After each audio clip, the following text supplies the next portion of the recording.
Students ఉంటారు international high school of మెడిసిన్లో. మ్మ్. ఈ కాలేజ్ అనేది మాకు రోల్ మోడల్ అండి. ఎందుకంటే మేము స్టార్ట్ చేసాం ప్రోగ్రామ్ నుంచి. అక్కడ మా క్యారియర్ స్టార్ట్ అయింది యాజ్ ఏ ఇన్వెంటర్గా, యాజ్ ఏ కన్సల్టెంట్ కానీ, యాజ్ ఏ ఒక ప్రోగ్రామ్ డెవలపర్ కానీ, కొత్త ఫారెన్ మెడికల్ సిస్టంలో ఒక international higher school of medicine అనేది ఒక కంప్లీట్ న్యూ రివల్యూషన్ అన్నట్టు.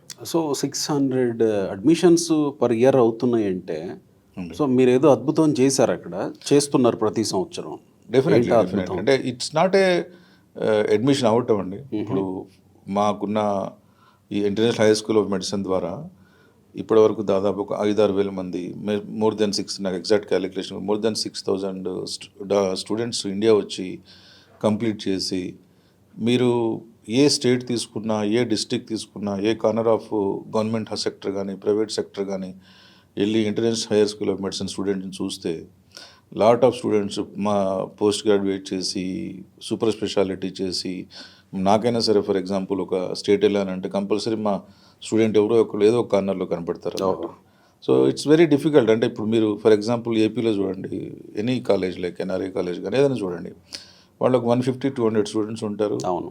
సో వాళ్ళు ఓన్లీ కంపేర్ టు ఏపీలోనే సేవ చేసుకుంటూ, లేదంటే మ్యాక్సిమం ఇంకొక తమిళనాడు కానీ మన సైడ్